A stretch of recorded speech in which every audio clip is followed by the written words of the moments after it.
Assalamualaikum warahmatullahi wabarakatuh. Halo sobat setia Fakta Kehidupan. Tidak lupa kami sampaikan salam sehat, salam sejahtera. Semoga tercurah segala bentuk kebaikan dan juga kita semua dalam lindungannya. Seperti biasa, kita akan berbagi kisah dari yang unik, menarik sampai bikin nangis. Mari kita simak kisahnya.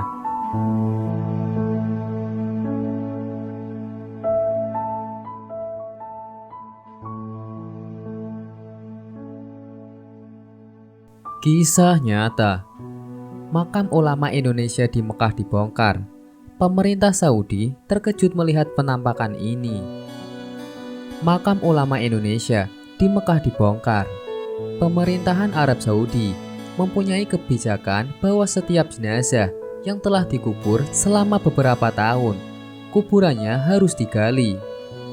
Tulang belulang jenazah kemudian diambil dan disatukan dengan tulang belulang mayat lainnya. Selanjutnya, semua tulang itu dikuburkan di tempat lain demi efisiensi pemakaman.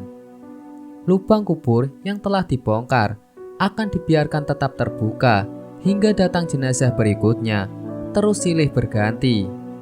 Kebijakan ini dijalankan tanpa pandang bulu. Siapapun dia, baik penjabat atau orang biasa, saudagar kaya atau miskin, sama terkena kebijakan tersebut. Inilah yang juga menimpa makam Syekh Nawawi Al-Batani, salah satu ulama yang mengharumkan nama Indonesia di Tanah Suci. Setelah kuburannya genap berusia 3 tahun, datanglah seorang petugas dari pemerintah kota Mekah untuk menggali kuburannya. Namun, yang terjadi adalah hal yang tak lazim. Para petugas kuburan itu tak menemukan tulang belulang seperti biasanya. Yang mereka temukan adalah satu jasad yang masih utuh. Tidak kurang satu pun. Tidak ada lecet atau tanda-tanda pembusukan seperti umumnya jenazah yang telah lama dikuburkan. Bahkan kain putih kafan penutup jasad beliau tidak sobek dan tidak lapuk sedikit pun. Sontak, kejadian ini mengejutkan para petugas yang sedang membongkar makamnya. Mereka lari berhamburan mendatangi atasannya dan melaporkan apa yang telah dilihatnya. Setelah diteliti, atasan kemudian menyadari bahwa makam yang digali itu bukan makam orang sembarangan. Langkah bijak lalu diambil pemerintah Arab Saudi, melarang membongkar makam Syekh Nawawi Al-Batani.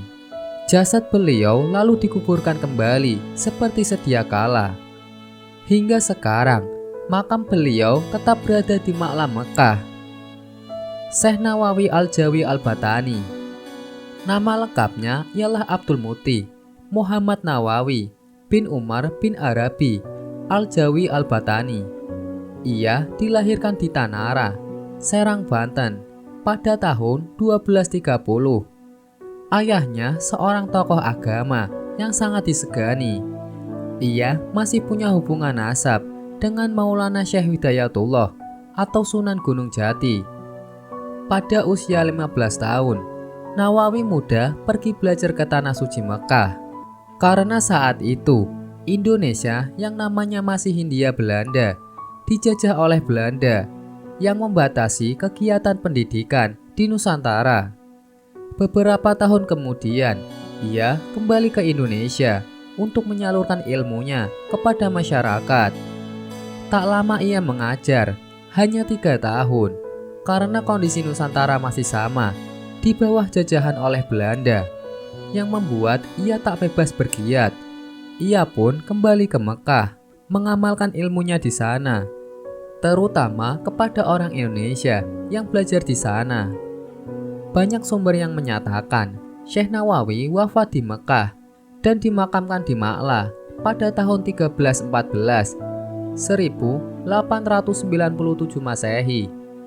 Namun, menurut A'lam dan Mu'jam Mu'alim, dua kitab yang membahas tokoh dan guru berpengaruh di dunia Islam, ia wafat 1316 atau 1898 Masehi.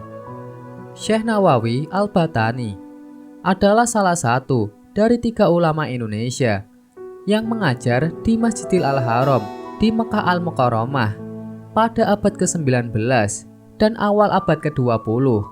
Dua yang lain ialah muridnya, Ahmad Khatib Minangkabau dan Syekh Mahfuz Tarmas.